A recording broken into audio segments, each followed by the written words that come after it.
Hi, I'm Jason Carter, and I am sick and tired of national sports writers not knowing jack squat about baseball. And I'm Steve McCollum, and I am sick and tired of preseason football. Already? We're the Main Event Podcast. We're coming up next.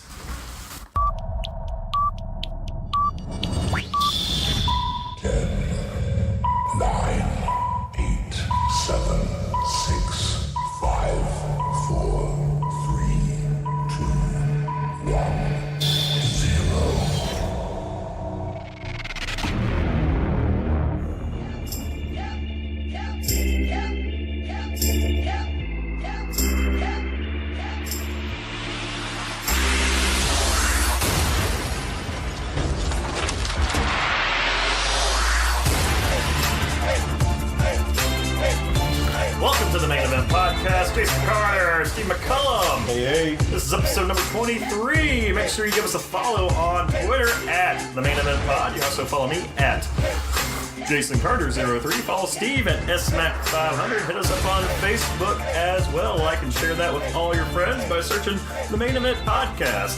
Whenever you are listening, we thank you for listening. We are on Podbean, iTunes, and Spotify. And Steve, it is what's today's date? August the 8th. Yes. August the 8th. And you know what ESPN's cold take started out with today? Basketball? Or not cold take, first take. Yeah, first take. Basketball? 10-minute debate on NBA's Christmas schedule on August 8th. We are one day away from pretty much every team playing a preseason football game because football is back. But yet ESPN keeps wanting to throw basketball in my face every day. Yesterday we were at lunch at Chili's and I was looking up and they had that show The Jump on and they were talking about over and unders because they just continually want to run NBA down my throat like it's the NFL, but guess what? It's not, and I'm sick and tired of it.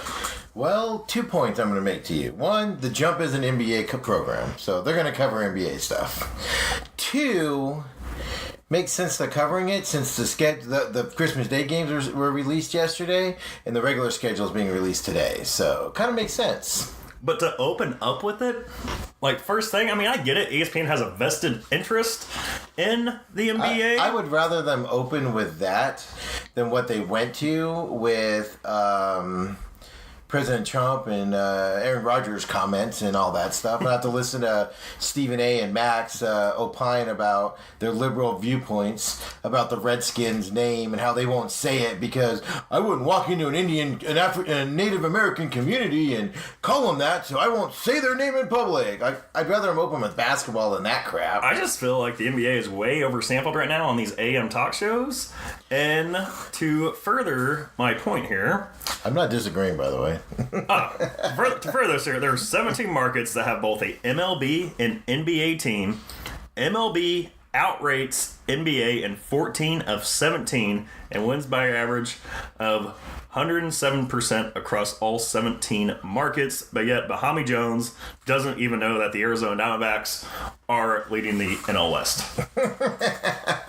From high noon today? From high noon. He has no idea. All they know is that there is a pool in Arizona Stadium. They weren't even sure, him and Pablo weren't even sure there was a pool. They both were like, is there a pool? And Bomani was just staring at him like, there's a pool there? And Pablo was like, I think there's a pool. I think they still have the pool. At least they know Paul Goldschmidt. They don't even know Zach Greinke anymore. Are you sure? They said something about Paul Goldschmidt, the guy who said, at least I know him. They don't even know Zach Greinke anymore. Dude, what's up with these national guys? They're elite Northeast media guys that they don't even follow baseball. They just sit there and they get fed. Have you ever watched that show? They just get fed questions and stuff and then talk about it. And it's Patriots, they had Bill Belichick quotes, Aaron Rodgers quotes, where they had to talk about how the president's a racist pig again, and all that. That's what they cover on those shows. They don't cover anything east of the Mississippi. But still, the team that was in the playoffs last year, you figure they know a little something about, at least know that they do have a pool inside their stadium, and that, they are, I feel like it's like Major League all over again. It's like, there's a team out in Arizona? Yeah, we got uniforms and everything, I'm not disagreeing. It's way too much NBA talk because nobody cares about the NBA till Christmas. Exactly. It's August 8th. And yet, we're getting NBA. Well, it's the NBA released the schedule today, so everybody's all excited about the Lakers are gonna play the Warriors on Christmas Day. Are you gonna tune in? Yeah, Man, I don't even know where I'm gonna be on Christmas Day, probably let alone Denny's. what I'm gonna be Does watching. Denny's have a TV? Village Inn does, I know that. But no, so this whole thing kind of started a few years ago when the NBA's like, you know what, we can probably rival the NFL. We just got to keep ourselves relevant all year long, like the NFL does. You know, NFL, like right when you get on the season, you get ready for the combine, draft, schedule release. NBA, same kind of deal here. Right after the season, we go into the draft, we have free agency, then schedule release. They're trying to be like more relevant like NFL, and to me, I just don't like it because it's just there's no relevancy there with the NBA. But I get ESPN, they have like the vested interest, so I mean it's all NBA. If you look on their ticker now, I mean, well, that's the NBA page. So don't judge that. Totally judging. On their main page, it was all football. So there you go. But LeBron's to face the Rockets in his first LA home game. Woohoo! All right, can't wait. Mark down your calendars for that one. Excited about it? Not really, but what I am excited about is football season. I guess you're not excited about football season, or at least football preseason. Okay, first of all, we watched Hard Knocks last night. Great show. We'll be doing a review a little bit later on. So, but yeah, like preseason is just such a waste, and like I'll just talk about one part in Hard Knocks right now, where all the coaches are sitting around the table and everything, and they're all talking about not playing players so they don't get hurt. Like, why are we even going through this exercise of preseason football? They weren't talking about not playing them. They're talking about not having them practice. They're talking about taking days off of practice. Yeah, and not even dress up in uniform or anything. Like, oh my God, because they might get hurt. So, and then so here in Arizona, the starting center, AQ Shipley, at the scrimmage on Saturday, blows out his ACL, tears his ACL, is out for the season. So now you have to hear the nonstop debate about why is this even worth it? We lost our center. We have a rookie now that's going to go in there. Why are we even playing preseason games? And blah blah blah. I mean, even one guy on Twitter who was at that practice in the stands, Chad. Complained because when the news came out that he tore his ACL, he's like, I knew it. I told my buddies in the stadium he wasn't stretching right. So I knew he was going to get injured. Like, I just can't handle it, man. It's like, who cares? It's an exhibition. Nobody plays. They don't do anything. It's not real football. College can just show up and play a game right off the bat. Why can't the pros do it? I mean, most colleges actually pick on, like, the smaller teams, though. So, I mean, not everybody can play the Browns week 1. I mean, you do have your big games, but most colleges are, you're picking on somebody small. Okay, so one preseason game where everybody plays as a warm-up and then go? Yeah. I'd be good with that. I mean, no, I fully agree. Like, I hate the preseason. Not only that, I'll let everybody in on a little secret here that we have Cardinals tickets through our company, and it's $142 for this Saturday's exciting Arizona Cardinals San Diego Chargers first preseason game. I'm so stoked. Don't want to miss Josh Rosen and Axon. He probably won't even play that much. That's the funny thing. If you're looking to purchase tickets, you're living in the Arizona area, please hit me up. Slide in the DMs at JakeScar03. Trying to get rid of these. Well below face value. If anybody's out there. Three for one. We got you. 4 for 1, I guess. Two orange parking passes. Get you on the lawn. You can tailgate in 115 degree weather and die before you go in. Hey, you know what? Risk death this weekend on us. All right. So. It's just a ridiculous thing. It's, everything in the media is about, what player isn't playing well in practice, what player isn't there, what player, took the day off. Oh my God, people. Whatever people are saying today about football will be different a week from now, 2 weeks from now, a month from now, even game 3 of the season. Nothing today matters. That's what I love about the narrative of football, though, is that it does change on a weekly basis. I mean, 1 week you can look like a straight 0. Next week you can be a hero going for the MVP. They are literally scrimmaging. and not even doing anything. I'm just talking about regular season stuff. Yeah, oh yeah, no, I'm talking about preseason. I mean, I'd rather hear about Dak throwing a pick in a preseason game than hearing him talk about it in a blue and white scrimmage. That's one thing, I never been a fan of. I know you're not a fan of either. Like, I was listening or I was following Twitter with... I'm shaking my head right now for those that... With some guys who are at Cowboys training camp, like, oh man, Dak really had an ill-advised pass on this this blue-white scrimmage, his 80th pass in practice, was a and he'll go out there the first game of the season and be the Dak we all know. Right. But, he throws 800.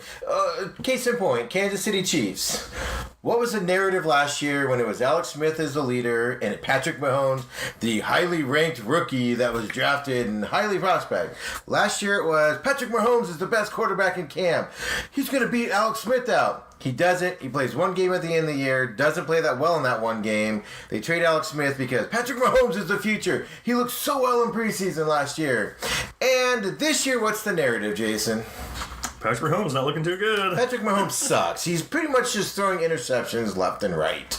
I mean, it's just ridiculous. It's dumb. Can we just stop it and move on with our lives to something that's more productive?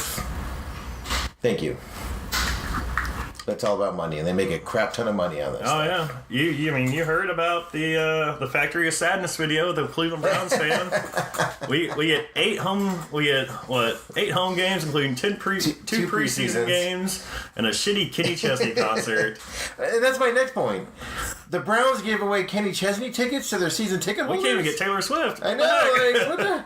We don't get that. We get the opportunity to buy because we're club level seats, but we still got to buy them. He got free Kenny Chesney tickets. Use this promo code to save 5%. And log in Thursday at 10:30 in the morning because everybody's available at 10:30 in the morning, right? Like, okay. Or at midnight. Yeah. It's like, holy cow, man. So anyway, that's my whole thing. And then, and then it goes to the other side where, we talked about this before with the Rams. They've signed everybody and their brother except for their number one player on defense, And that's all we're hearing about now is Sam Darnold. And even the Raiders, all we're hearing about is Khalil Mack. They don't want to be in camp. It is about the money and the recontract, but it's also that these players don't want to go to camp. I mean, how many years did Brett Favre threaten to retire just so he doesn't have to go to camp and then show up to play the games when they first come, It's like, it's just a factory of headaches, if I may use the Browns thing. It's irritating. Yeah, I mean, I agree. I know, like, ESPN, they spent like 30 minutes yesterday on whose side are you on, the Rams or Aaron Donald side. I was like, you're kind of on the player's side here, I mean, the guy should get paid. This is actually one of the rare accounts where everybody's on the player's side. Normally people fall on the owner's side. Yeah, but the Rams have screwed this up so bad. I mean, when you pay a guy who hasn't taken a snap for you, a $80 million 5-year extension. Yeah. A guy who's like been to 3 different teams the last 3 years. Yeah. Like 2 in 2 years or whatever. Yeah, it kind of makes you go, And it's all just this big giant exercise. And furthermore, for you people. Yeah, you people. Oh. Yes. Sorry. Whatever color you are, white, black, green, purple, yellow. Don't forget the Asian. If you're watching these preseason games and betting money and judging your team's outlook on a preseason game, or God forbid, Chad at Cardinals practice with stretching, seriously, people, there's other things to life, man. Seriously, life is too short to take it this seriously. Thank you. Public service announcement. No, by all means, bet on the preseason. Make sure you check out the Chicken Dinner podcast. Sam Panayotovich, my boy, over there at the gotta plug that now. over there at the VSIN network. There with the old Brett Mushmurger's deal, and over there at the South Point. Make sure you go and check out a live show. Tell him Jason sent you. He'll like that. Tell him Steve thinks you're a degenerate if you gamble during preseason football. So, anyways, speaking of you people, I've been called out, deemed, I guess, a racist now. Again? Because I don't... Yeah, what day is it? Yep, sounds about right. Yeah, day ends with Y, right? So, LeBron James, last Thursday, all over ESPN, CNN, all these news outlets talking about this school that he built. He built the Taj Mahal of schools. Hashtag I promise has a little emoji on it on Twitter. He did this by himself. Single-handedly, LeBron James built that school. He laid the wood, the groundwork, the foundation. He did it all. Okay, now you're exaggerating a little bit. Well, that's what they were saying. They said he did it all. But he's giving them free meals and free free everything when they go there, right? I mean, he's giving them everything. Yeah, LeBron James is just giving them everything that they could want, helping the inner city kids of Akron, Ohio. Comes out yesterday, 75% of the school is getting funded by the taxpayers. Even better, they're negotiating the percentage. They were hoping it'd be 75, but it looks like it's going to be more. Ooh. It turns out the district gives free food to the kids for breakfast and lunch, so that's not coming. It turns out that the LeBron James Foundation is giving $2 million a year to the school for an operating budget, but it's going to be estimated an additional $8 million for the district to operate this school and provide for it and everything. Basically, it's just another school, and LeBron James is donating $2 million a year, which is a great thing. Congratulations. It's awesome you're doing that. I'm not being sarcastic right now. That's awesome you're doing it. But what is disturbing is, like you said, is that I was under the impression he did everything, and he's paying for it all, and he's giving them bikes, and he's paying for their food, and the school is busing these kids in on district buses.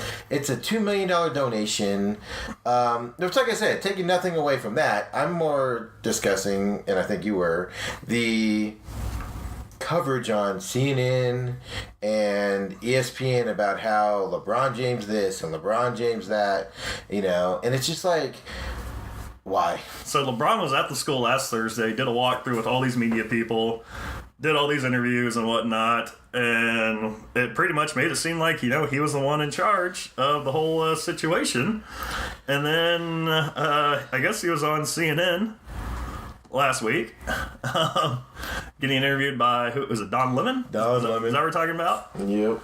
And Donald Trump tweeted out, LeBron James was just interviewed by the dumbest man on television, Don Lemon. He made LeBron look smart, which isn't easy to do. I like Mike, is what Donald Trump said. From that, all these, Trump's a racist, I'm on Team LeBron, yada, yada, yada. Why would Donald Trump fire shots at LeBron? I mean, first off, to squash that, LeBron's been taking shots at Donald Trump for about a year and a half now. I know. And Donald Trump usually comes back at people who take shots at him. So that's just Donald Trump being Donald Trump. Really quick, my favorite thing about the LeBron deal is, like, he keeps saying, like, oh, I'm not going to the White House. Oh, I would never go to the White House and visit this president. You have to be invited, LeBron. You have to win the championship to get invited before you can say no. But even if he did win the championship, like, there have been players who have gone to the White House with, like, you know what? Donald said he'll talk to me. I'm going to go to the White House. And they've actually sat down and talked, like, oh, okay, like, he actually will talk to you.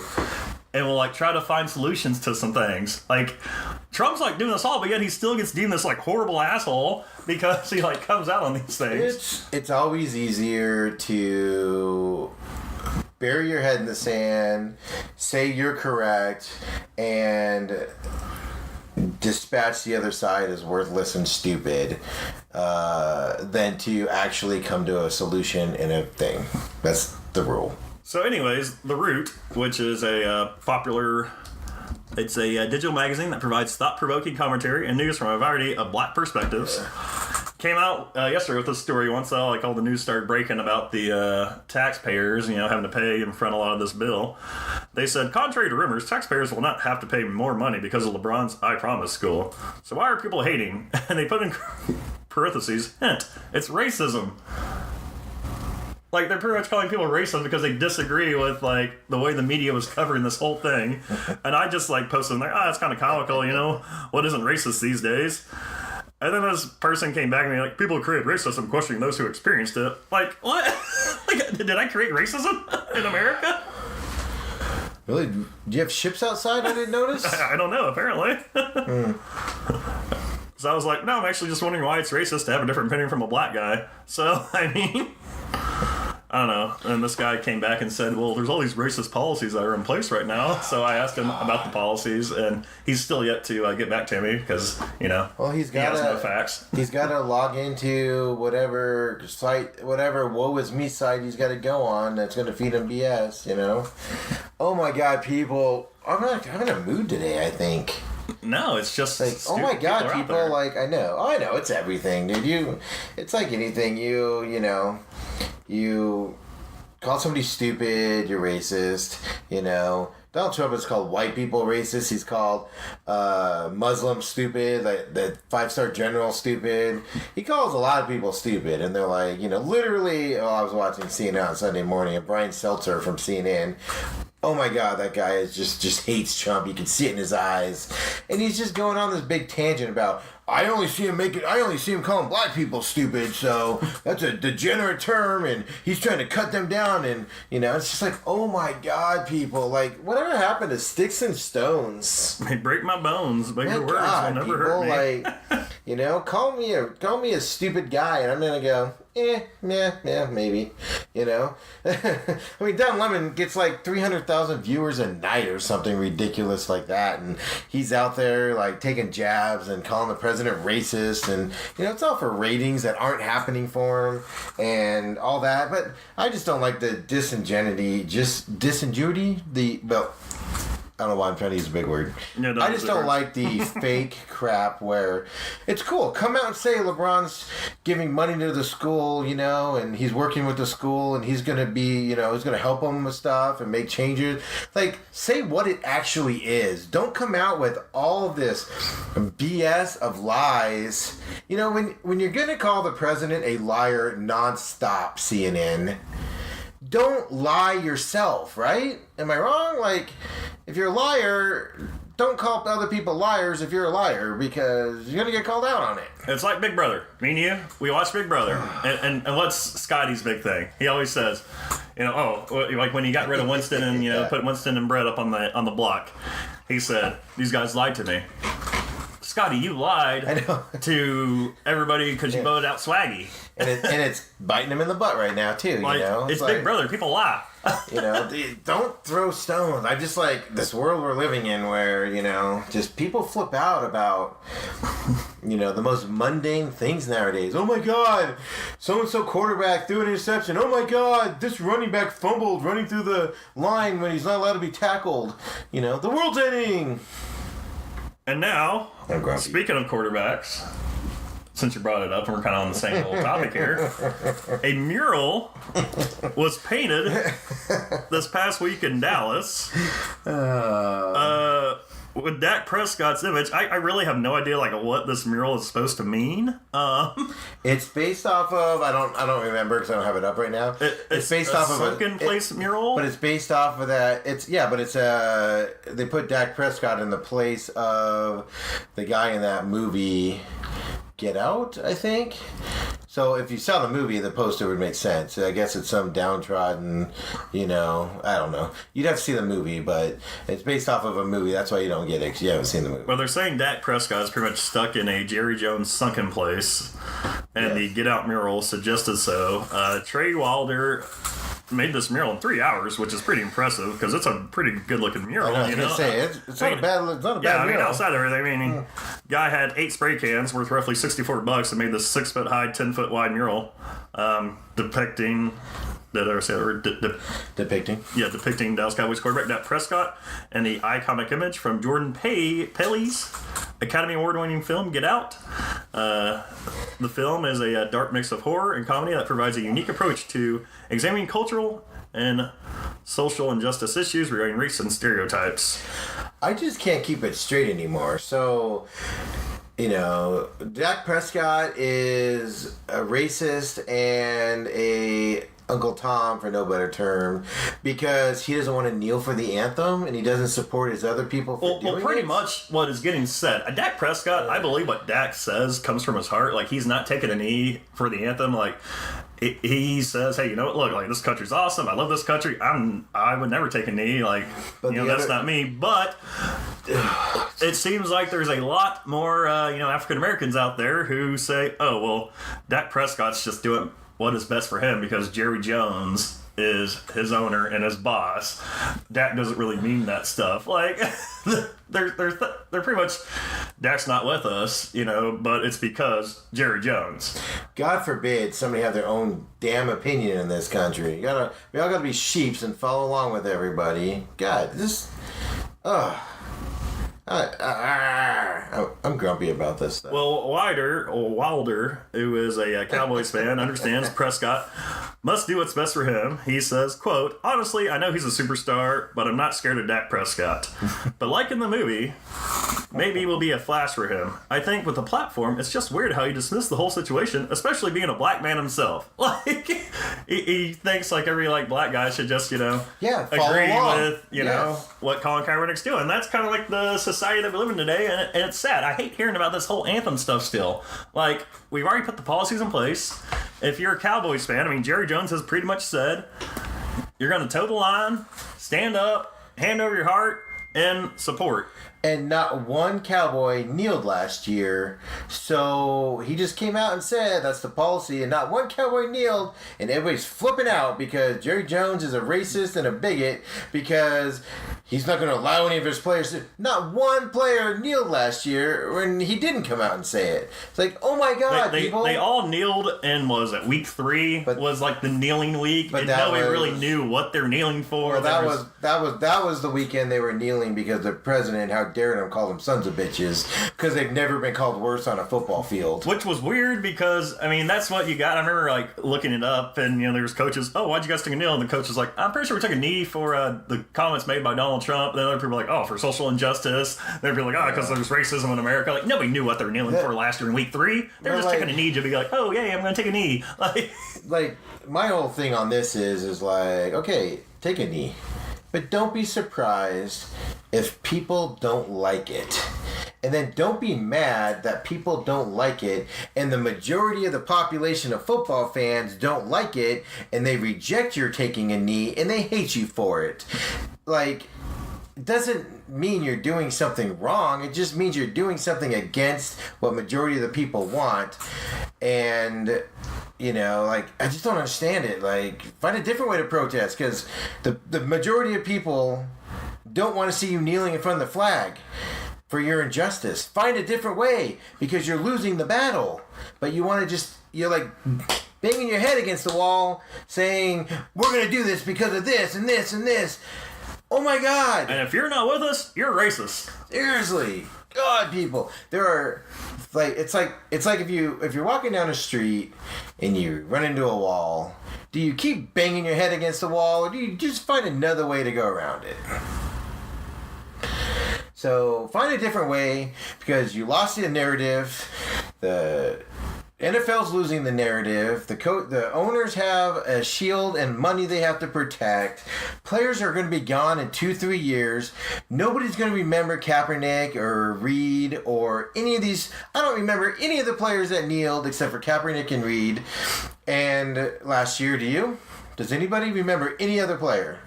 No. I remember, was it Jake Long? A couple white guys did for solidarity, but I don't remember who they were, because the players are inconsequential.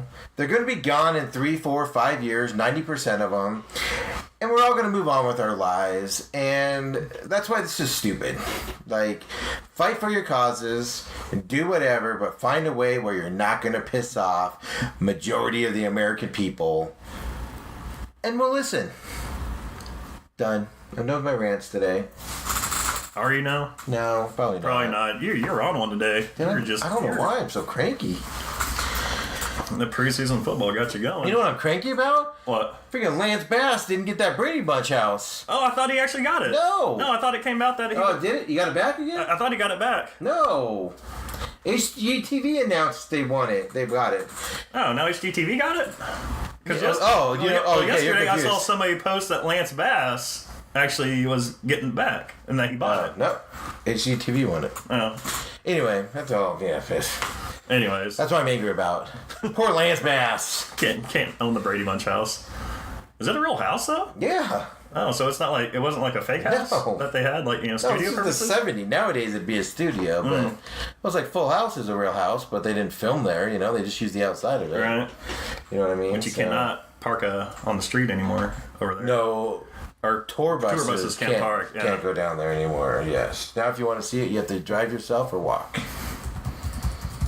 What is this world coming to where we can't even get on a bus, Take a picture with Don't buy a house that is an iconic American house and not expect people to hop on buses, to pay on buses and go. Does anybody live at that house? I don't know. Because I don't know if people that live there, but it's the whole neighborhood that's on that street.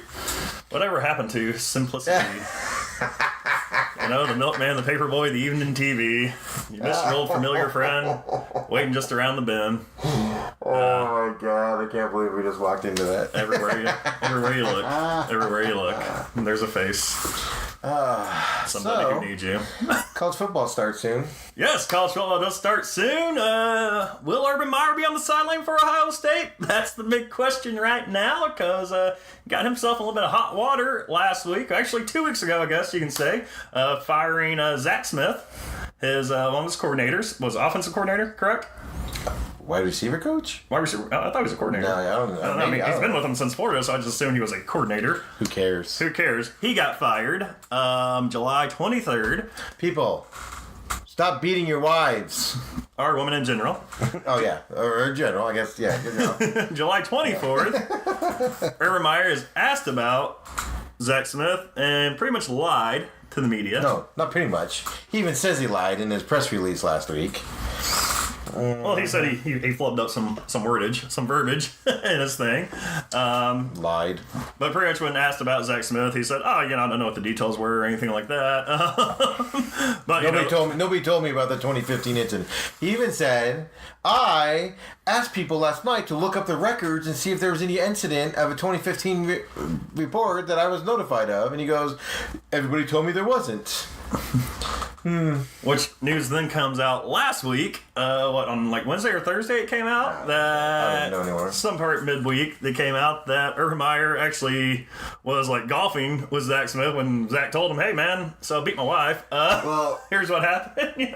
Well, it's actually, they don't have 100% concrete proof that Urban Meyer knows, but they have proof that everybody around Urban Meyer, his wife, the student information director, the people that work with the players and the coaches, every single person around Urban Meyer knows, but they don't have the actual proof that Urban knows. Urban knew there was something because he actually questioned Zach Smith. Hey, did you beat your wife? If you did, you're fired. And that's what Zach Smith actually said in an ESPN interview. He did with ESPN last week. So, I mean, the news breaks first. It comes from Brett McMurphy, who was fired by ESPN last year as part of their budget cuts. They got rid of a lot of good writers, McMurphy being one of them.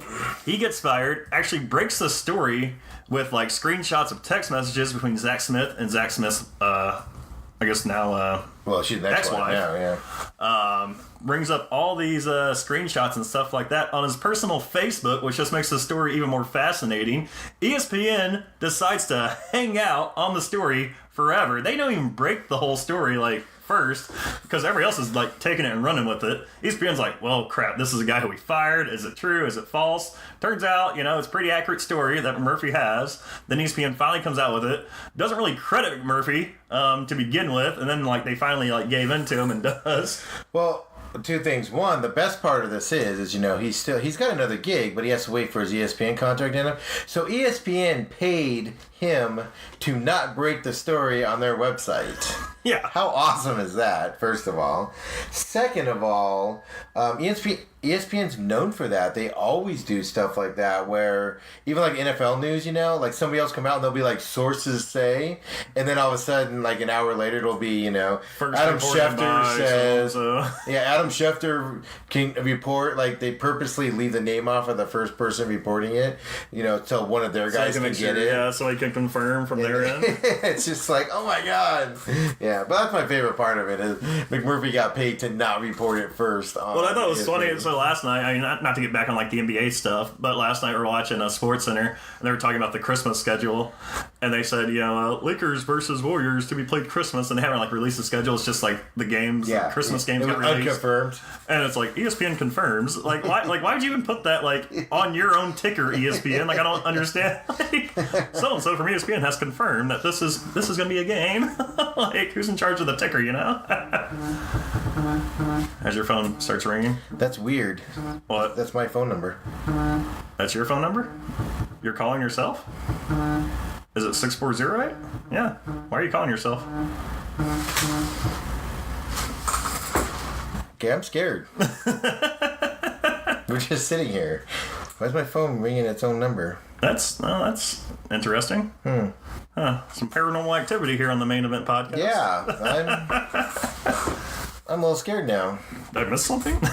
Did I miss something? I'm looking at it going, that's my phone number calling myself. Well, the kids do have an early release today. But why is my phone calling myself? What did you just do? Some awkward stuff going on. But yeah, so anyways. Sorry, everybody. Urban Meyer, he took a leave of absence last week. Right now it's kind of debatable. Will he stay? Will he go? I think, at this point, it's actually probably looking a lot better for Urban Meyer right now. I mean, we're midweek, Wednesday? Was it 5 days after he took a leave of absence, and he's still... Well, because they're doing the inquiry, and they said 14 days they'll have the answer. So...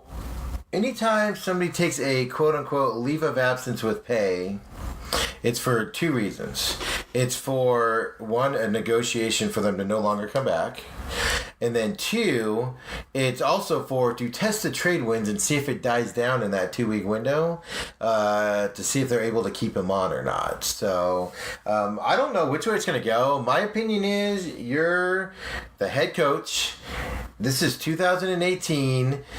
Even if Urban Meyer did everything correct and turned it into his bosses, I mean, they've thrown the AD under the bus at this point, and even if everything was done 1,000% correct, he still stood up at Big Ten Media Day and said he didn't know anything about it.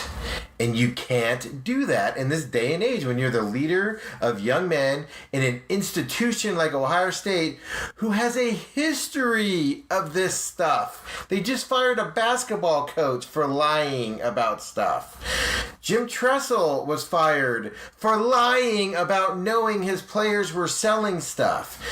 Ohio State has a history, along with Urban Meyer at Florida. Urban Meyer covered up for Aaron Hernandez. Does anybody remember what Aaron Hernandez did?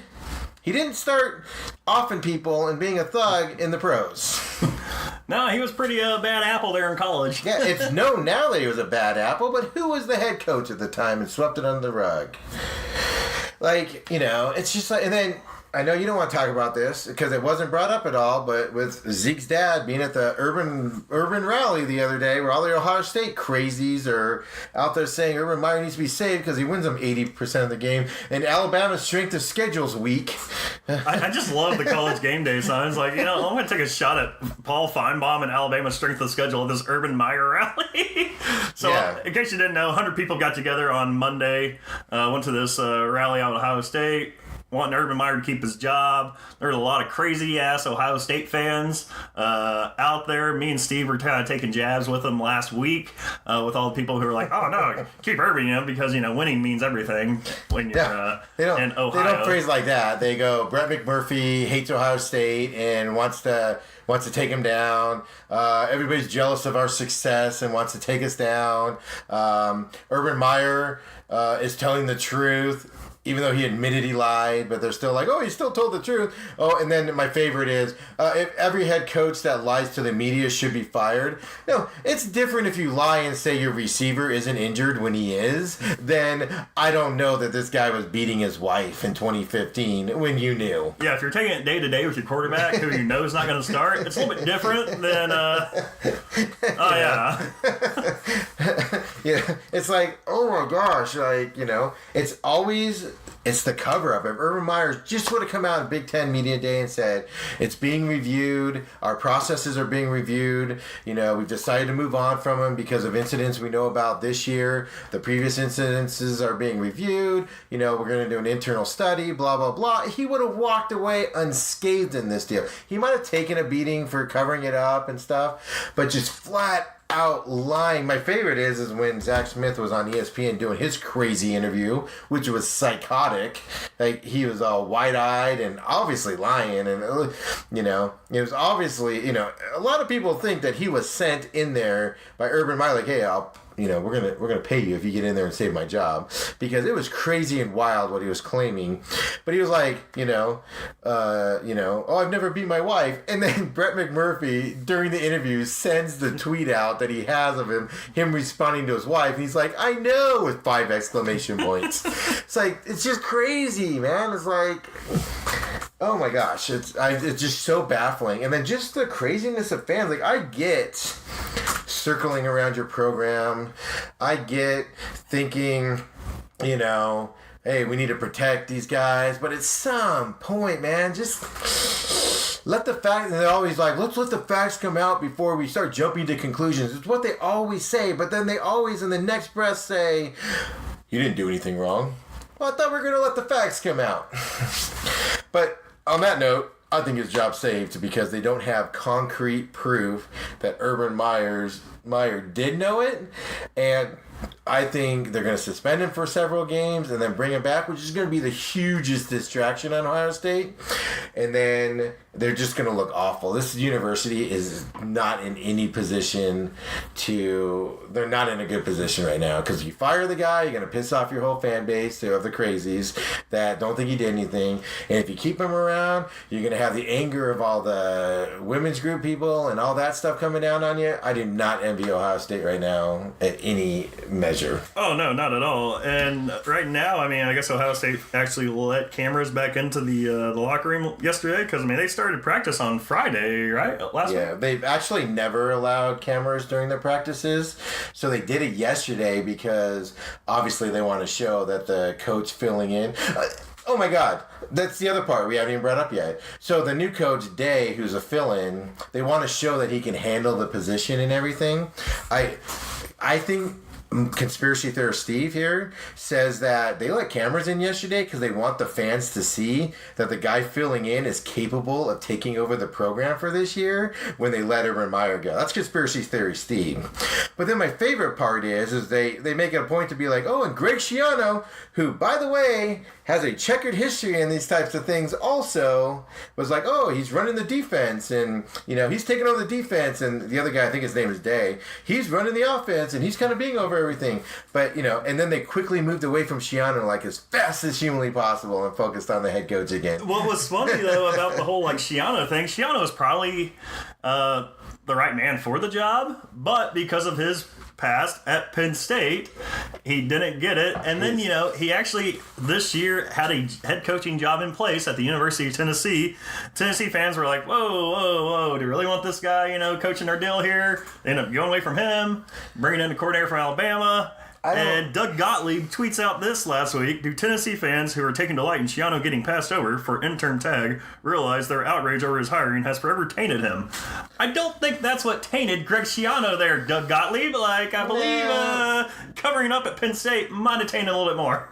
From what I understand, there's some ambiguity if he actually covered up at Penn State, but he was definitely there. He looked the other way. Yeah, I know. That's what I was gonna say. They don't have any necessarily any proof that he did anything. I don't think, if I'm reading it right, but he was there and he would have been in the know if something was. It's like we talked about last week, looking the other way. Like baseball writers look the other way when players were using steroids because they know players were using steroids in the early '90s. They saw him in the locker room. Yeah, they saw the big old bottle that said PED, I know. MJ's secret stuff, was in there, and they looked the other way. Now they're like, "Ooh, wait a minute," it happened. But anyways, big news though is happening. Some good things are happening in Ohio though right now, and that is Hard Knocks. First episode was last night, covering the Cleveland Browns. this training camp. Never really, watched like Hard Knocks religiously. I know last year I was at the Illinois Media School. They actually were doing some documentaries and stuff like that, and they actually were showing us the Tampa Bay Buccaneers Hard Knocks, which was a pretty good little watch. We watched the Dallas Cowboys thing on Amazon Prime this year a little bit. So I always like those like shows that kind of like get right there, meet in the middle. I know this next episode we're going to see Corey Coleman get traded. But anyways, he did not look happy in the preview. Yeah. So anyways, episode 1 was last night. What were your thoughts, Steve? Okay, I like Hard Knocks. I have to like caveat what I'm about to say. I like Hard Knocks because it shows the just brutal, unconscionable, brutal side of football. Like, I enjoy that side more than I do the hard hits, all that stuff. I like the side where you don't perform, your ass is out, and you are gone. Your dream is killed. Like, it breaks your heart to see a guy work so damn hard and then pull his Achilles, in preseason, or get cut. I mean, it's just like gut-wrenching, and it happens every day in this league, and it happens 100 times in this league, and that's why I like it, because it shows that side. I seem to be in the minority after reading this morning and last night. Think Hugh Jackson, Wolverine, is the wrong guy for the Cleveland Browns. He's too docile. How many times did we have to turn up the television in order to hear the guy talk? I think that might have just been the HBO app. Like, I had to turn it up on like 75 last night just to watch that thing. But we could hear all the other coaches. We could hear all the other players. There was one guy that we couldn't hear mumbling when he's talking to people. And it wasn't like, hey, I need to whisper right now. But, I mean, there's a scene where all the coaches and Todd Haley, God love you, but you're just an ass. Nobody likes you, right? He's just a mean, ugly guy. And he's sitting in the meeting, and Hugh Jackson's like, well, they wanted a player to dress for practice, even if he wasn't practicing, just so we could go through the routine. And Hugh Jackson's like, no, we do it because we don't want people to get hurt. And, and then Todd Haley speaks up and he goes, look, in all due respect, we need these guys. We need to treat these guys tougher. We're being too soft on them. All that stuff. He goes on this kind of a rant about it. And Hugh Jackson looks at literally everybody and goes, look, I've been in your guys' shoes before, but in this seat, I know what it's like to lose a big player due to injury for nothing. And you guys don't know about that. Todd Haley was the head coach of the Kansas City Chiefs. He knows better. Todd Haley won more games than Hugh Jackson has in his coaching career. Has Todd Haley won more than one game, right? Yeah. Then he has, and how many years? I mean, he has more victories than Hugh Jackson has. I just think Hugh Jackson's the wrong guy for that job. I expect him to be fired this year. I realize I'm in total minority compared to, like, all these people like him all of a sudden. I wonder, though, how much of, because yesterday, the episode kind of focused a lot around I know where you're going Hugh Jackson losing his brother and his mom. Like, how much of that was that? But then, like, when you did get in the room, Jackson was like, well, here at Cleveland, here's how we've always done it. Because, there was, like, I remember the running backs coach was there. He was like, look, man, we should get these guys dressed up and do this stuff. And he's like, well, we've always kind of done it this way. And then that's when Todd Haley came on this thing, like, well, why we do it this way? We should do it this way. And then he was like, look, I've been in your seat. I used to be you. And I just can't really, after watching, I was like, I never really see Hugh Jackson being that guy who was like, no, we got to be tougher on these guys. No, he do this and do that. He's a well-respected head coach. He's a good head coach. He's a well-respected coach. You can tell that he cares about his players. Yeah, I mean, people love him in the league. Like, people want him to succeed. But the Browns have won 4 out of the last 53 games. That stat is staggering. 4 out of 53, and then this year they're going to the Super Bowl. It's going to be amazing. It is going to be amazing. Saying that. It's like, but that's my problem with the Hard Knocks first episode. It was no business side whatsoever. It was what? I fully get it, and I know I'm glossing over it. The guy lost his mom. The guy lost his brother right before training camp. He lost his mom during training camp. He's got a job to do. Nobody should be in that situation. I fully understand that. However, you don't keep saying we've always done it this way when you've won 4 out of the last 53 ball games. You change it up. Then my second point is their big free agent hire is Jarvis Landry, who stands up and does a 13 F-bomb, however long it was, 30-minute rant to the other receivers. Speaking of that rant, let's play it for you right now. I don't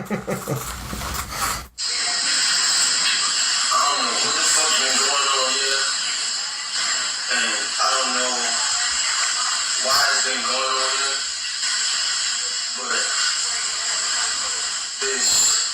if you're not hurt, like if your hamstring ain't falling off the fucking bone, your leg ain't broke, I don't know, like you should be fucking practicing, like straight up, like that shit is weakness, and that shit is contagious as fuck.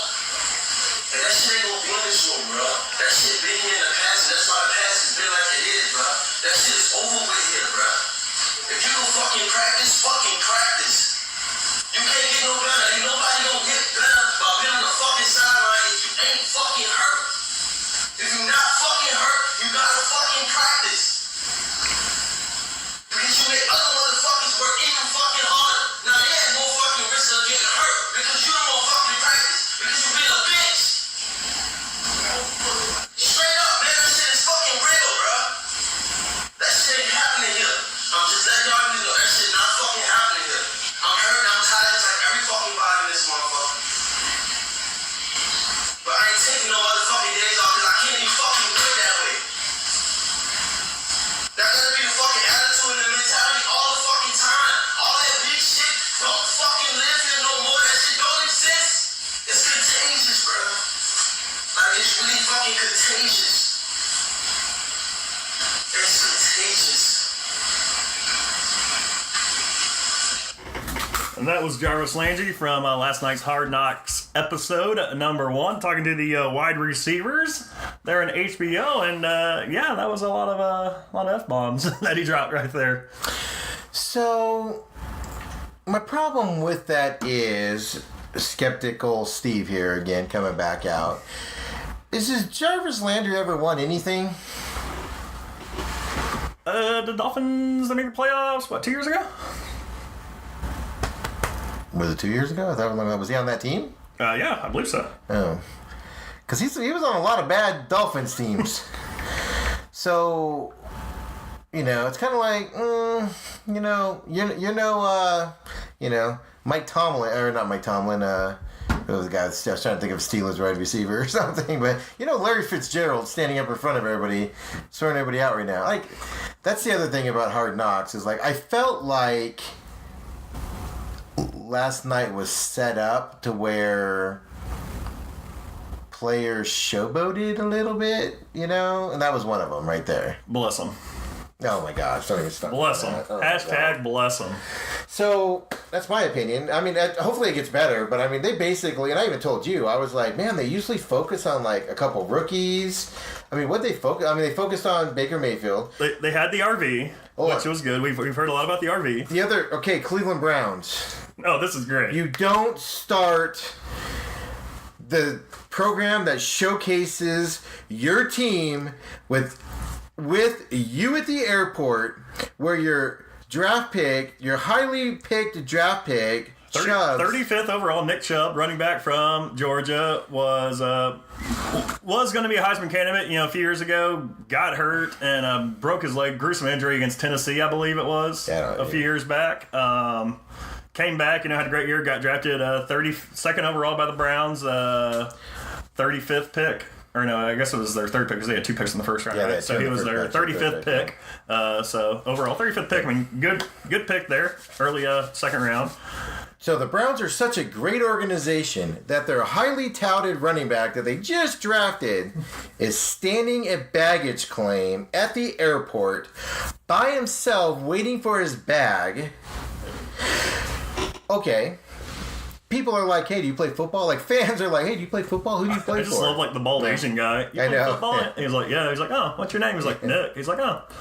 And then some guy's like, oh, where'd you play at? He's like, Georgia. He's like, oh, you play for the Browns now? He's like, yeah. He's like, oh, well, good luck. You know? So then they cut to, in the same thing that's cut in the same time, they cut to literally everybody meeting Baker Mayfield, getting off the plane, like hey Baker, we'll get your bags for you, we'll take care of you on that. And then the best part, like, you get it, right? The number 1 draft pick gets treated a little differently, right?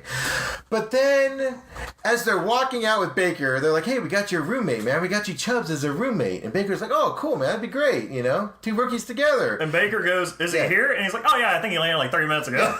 And then Nick Chubb's just sitting at the baggage thing, and then, like, they go and Baker's in the hotel room, and, like, Nick Chubbs never shows up. Like, I don't think he ever got there from the airport. He's like, what bed would Nick want?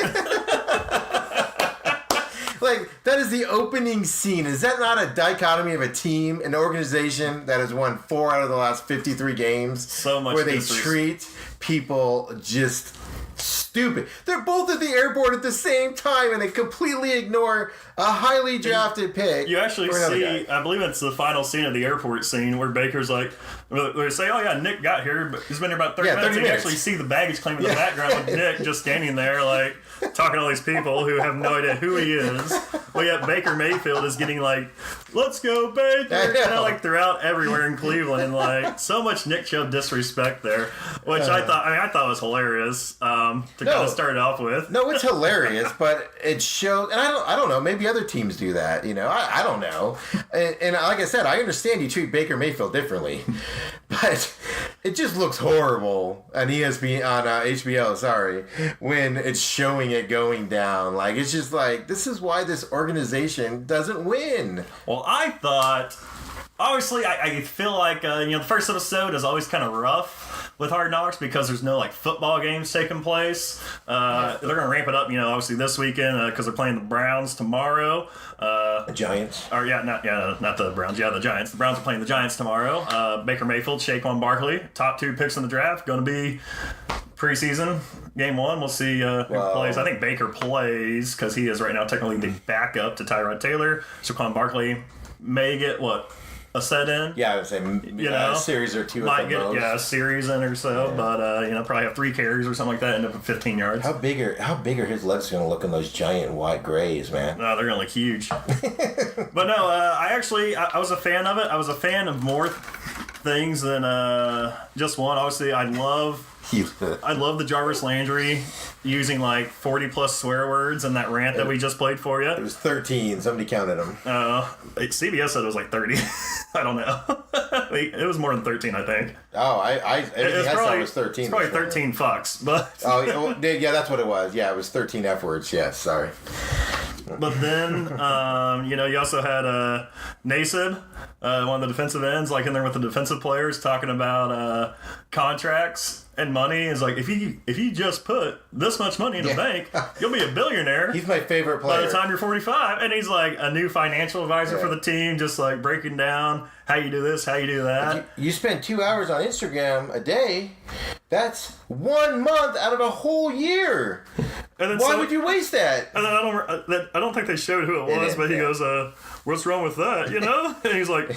Well, that's just stupid. Yeah, there's more to do. But my other favorite part on that, besides those scenes, was like, while they're out practicing, like somebody would do something good, like Jarvis would do something good, and like they cut to him, and he'd just be like, Jarvis Landry's pretty good. And then they cut away from him. Like, so John Dorsey is like everybody's favorite dad right now, right? This guy's he wears a button-up t-shirt and khaki shorts with the Nike Air Monarchs, an oversized like 1988 Cleveland Browns sweatshirt, and like the same little like dad tan hat, like just rocking it, right? And he's like just out there enjoying life, loving every second of every practice, like, oh man, that guy's good. And he's like, that's what I'm talking about. that's what I'm talking about. And he's like, yeah, let's go Brownies. Like, all the fans are going crazy. Like, John Dorsey's just the man. I love him to death. I was reading tweets about him last night. Said pretty much the same thing I said. I want this guy to be on the grill at my next barbecue because, like, I know he knows how to freaking get me medium rare steak.